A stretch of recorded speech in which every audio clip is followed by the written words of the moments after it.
around on the roof, downstairs. Anyway, it was full of fun. The whole place was just full of laughter and fun. And then, of course, you'd hear her voice from the kitchen screaming at people to come in and sit down and eat and all that stuff. Then in the 70s, no, I'm sorry, it was the 80s. Martha Farnham was closed, and the school district was going to sell the land to a developer. What you're sitting on right now would have been condominiums, because the school district needed money. So to help the children in other parts of the city who were less fortunate. And a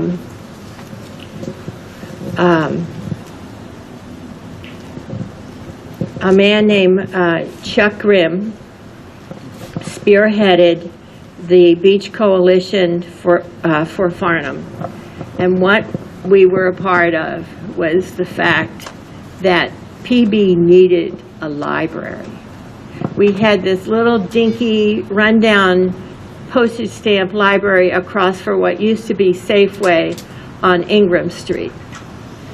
And many times we went to the city council and the planning department saying, we need a library. What are you doing selling this land to developers? We need the library more. The children of this area need a library. You took away their school. The least you can do is give them a library and replace public use for public use. Well, I bring this up because at that time, Louisa was not in good shape. She was suffering from breast cancer, and she was taking care of her second husband, who was dying of Parkinson's. And now this woman took care of him 15 years, something like that, just herself, taking care of things herself. I met her because I was going around the neighborhood and getting signatures to elicit neighborhood support so we could get the library, or at least so we could get the land from the school district to the city to have a chance to get the library. And I recognized her from way back when in the 70s, and we spoke, and she spoke very quietly then because her husband was very sick. I remember that she was a different vibe because she wasn't well and he wasn't well. But she asked me, well, do you want me to come down to when you have the meeting at the city council, do you want me to come down and speak? And I thought, we needed bodies there, but I said, no, Louisa, thank you, but I think you're doing all you can do right now, just doing what you're doing. And I thought that was so kind of her to even suggest that she figure out a way to get to the city council meeting. I also just wanted to mention Chuck Grimm's name. He died during the pandemic, and he went to Martha Farnham as a child, and he gave everything he had to get the attention so that we could get this library. So I wanted to mention him too. Then again, I saw her again in the 80s. Let her go, let her go. I want to hear more. Yeah, just plenty. Yeah, give her another five. I'm sorry, but I've been here a long time. Yes. No. I apologize. I haven't heard your story. Go for it. Okay. Keep going, Mark. So Encore. Yes. I'm sorry. This is hard. This is harder than I thought it was going to be.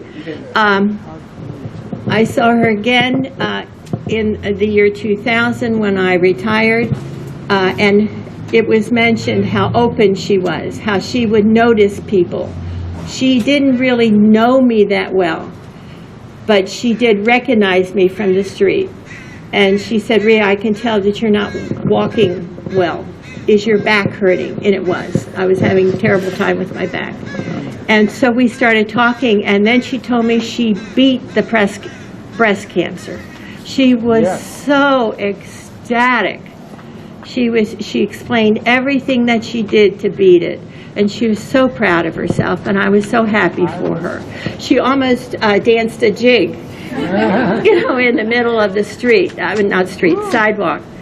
And then she was a very literary person. She knew a great deal about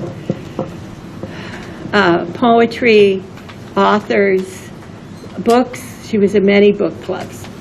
And she was the one that told me about the poetry class in Point Loma. This was in about 2004. And I started going and never really stopped. And then when she was able to come to the class, I drove her. So I must have driven her 15 years, on Tuesdays at 1 o'clock. And, often in the last couple years, I'd have to call and say, Louisa, it's Tuesday at 1 o'clock. Do you want to go to poetry? Oh, yes. And then I'd have to remind her again and again and again.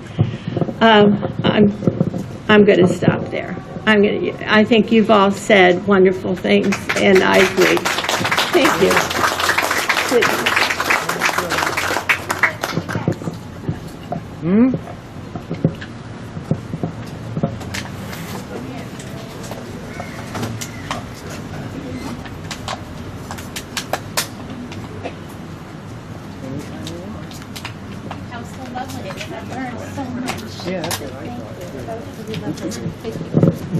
Hi, I live across the street, kind of catty-corner from Louisa. I've been here about 10 years. And Louisa was like, my name's Robin.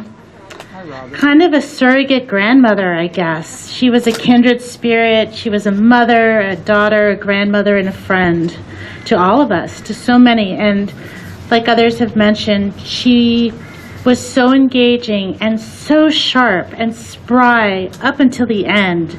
Very, very lucid and just full of warmth and generosity and just endearing personality.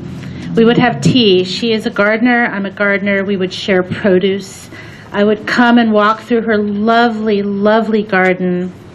Her house was like a second library. I mean, if you'd go into her house, you'd have to move stacks of books to find a place for you to sit and have tea.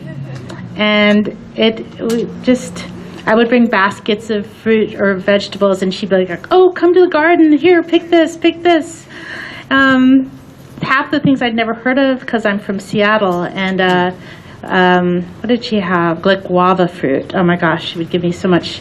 Anyways, I just loved her. I loved her. I loved walking with her around the block with her different dogs, and I'm going to really miss her. Truly, truly. So I'm glad she was here to bless all of us.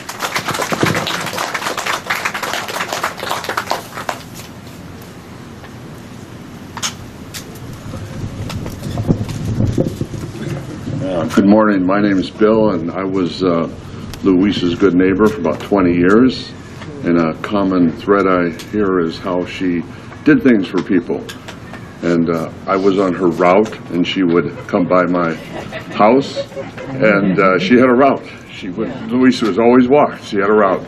And she would drop things in my garbage can. She cleaned the streets. She actually picked up trash off the streets. I was like, wow, and they don't even pay her for that, And then, we'd have a Coke, and then she told me, she'd come to the library and just do all their dishes, so she was always there, a good-hearted person, and she will sorely be missed by all of us.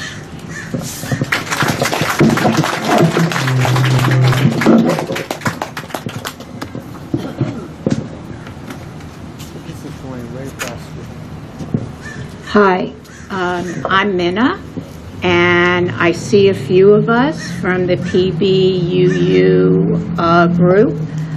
I've known Louisa for over 20 years, and as everyone has said, she was so warm, so loving.